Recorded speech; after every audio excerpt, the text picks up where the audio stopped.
At 88, Max Baer Jr. finally speaks up about Nancy Kulp. Max Baer Jr. was born Maximilian Adelbert Baer Jr. on December 4, 1937, in Oakland, California. Max Baer Jr. was practically born into legend. His father, Max Baer Sr., was the world heavyweight boxing champion from 1934 to 1935, a charismatic and controversial sports figure whose fame loomed large over the family name. Growing up in the shadow of such a towering personality shaped Baer Jr.'s early life, instilling in him both confidence and a deep awareness of the pressures that accompany public attention. Athletic, handsome, and naturally charismatic, Baer Jr. initially seemed destined for stardom. He attended Santa Clara University, where he studied philosophy and excelled in sports, including golf and boxing, though he never pursued athletics professionally. Instead, he gravitated toward acting, drawn by the creative possibilities of film and television during the industry's post-war boom. Hollywood in the late 1950s was hungry for young talent, and Baer Jr. fit the mold perfectly. His early acting career consisted of small but steady roles in television series such as 77 Sunset Strip, Hawaiian Eye, and Cheyenne. These appearances showcased his screen presence, but it was in 1962 that fate intervened in a way that would define and complicate his entire career. Baer Jr. was cast as Jethro Bodine on the Beverly Hillbillies, a broad comedy about a rural family suddenly thrust into wealth in Beverly Hills society. As Jethro, Baer created one of television's most recognizable characters, the lovable, dim-witted, overconfident young man whose malapropisms, physical comedy, and exaggerated swagger became a defining element of the show's success. The Beverly Hillbillies was a cultural phenomenon. At its peak, it ranked as the #1 television program in America, drawing tens of millions of viewers each week. Baer Jr.'s performance was central to its appeal. His timing, physicality, and commitment to the role elevated Jethro from a simple stereotype into a character audiences adored. Yet the very success of the role would become a double-edged sword. Typecasting quickly followed, and Baer Jr. found himself struggling to be seen as anything other than Jethro Bodine. When the Beverly Hillbillies ended in 1971 after 9 seasons, Baer Jr. faced the harsh reality many television stars encounter. Escaping an iconic role can be harder than landing it. Casting directors hesitated to place him in serious or dramatically different parts, fearing audiences would never separate the actor from the character. Despite his talent and ambition, Hollywood doors began to close. Rather than surrender to frustration, Baer Jr. reinvented himself. Demonstrating remarkable foresight and business acumen, he turned to producing and directing, carving out a second career behind the camera. In the 1970s, he founded his own production company and began making low-budget films that proved surprisingly profitable. His most notable success came with Macon County Line, 1974, a gritty exploitation film inspired by true events.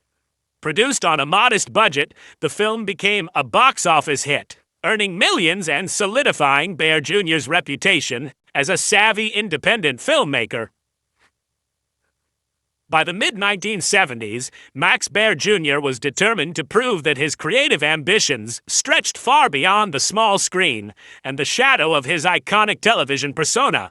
In 1975, he took a bold and deeply personal leap into filmmaking, producing, writing, and directing The Wild McCullochs, a gritty Southern drama that marked his arrival as a serious auteur. Baer didn't just remain behind the camera.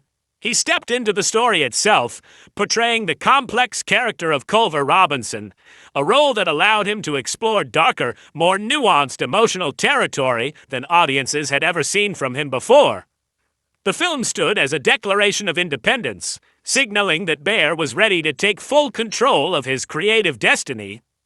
That determination paid off the following year when Baer directed and produced Ode to Billy Joe, 1976. An adaptation of Bobby Gentry's haunting hit song. The film struck a powerful chord with audiences, becoming a major commercial success and cementing Baer's credibility as a filmmaker with both artistic sensitivity and box office appeal. Its success elevated his reputation in Hollywood and demonstrated that he possessed a keen instinct for storytelling that resonated on a national scale.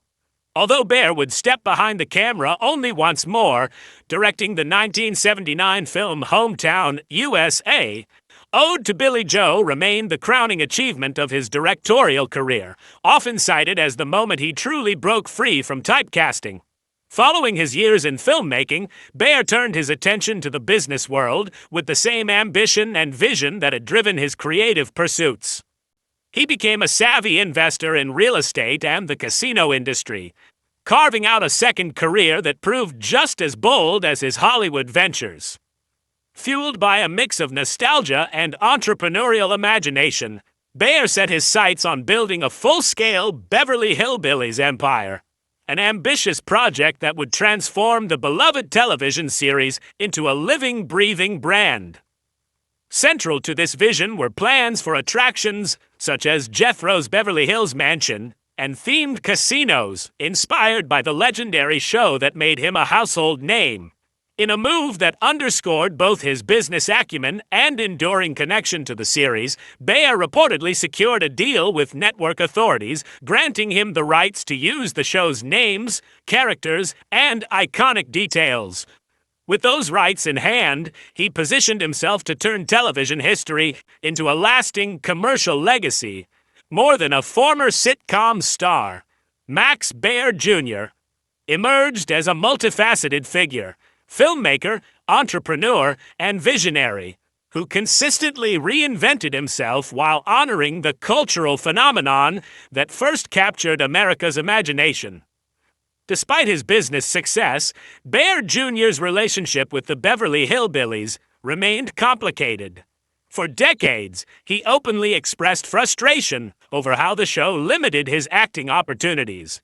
Yet over time, his perspective softened.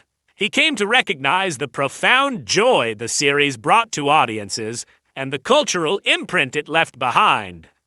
Jethro Bodine, once a burden, became a badge of honor, an immortal character in television history. In his later years, Baer Jr. became increasingly private, stepping away from the public eye while remaining engaged in creative projects and business ventures. He also pursued legal battles over the use of his likeness, particularly in connection with Jethro-inspired casino slot machines, reflecting his determination to protect his legacy and intellectual rights.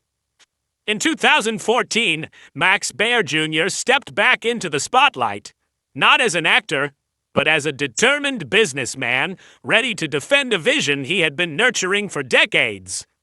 That year, he filed a high-profile lawsuit against CBS, alleging that the network had quietly entered into a secret agreement with a Des Moines-based restaurant chain, Jethro's BBQ, a move Baer claimed directly undermined his long-planned ambitions tied to the Beverly Hillbillies.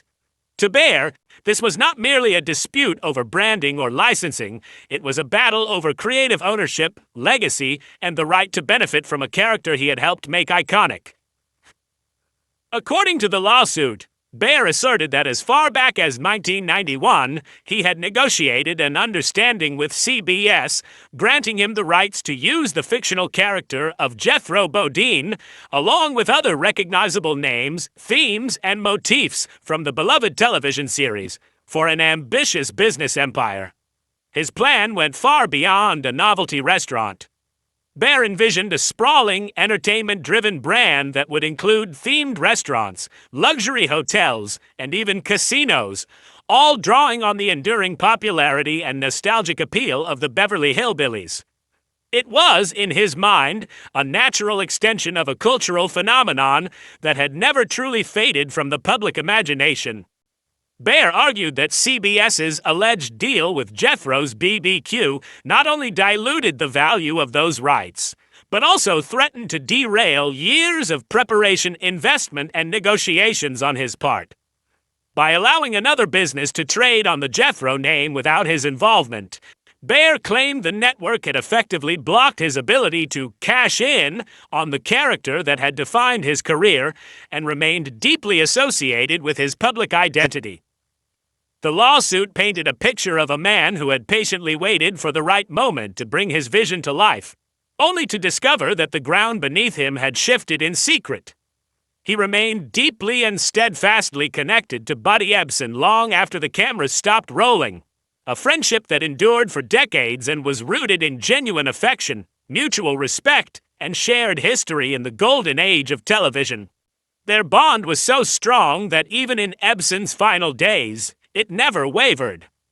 Just before his acting mentor and longtime friend passed away from pneumonia on July 6, 2003, he made a heartfelt visit to Ebsen's hospital bedside, accompanied by Donna Douglas.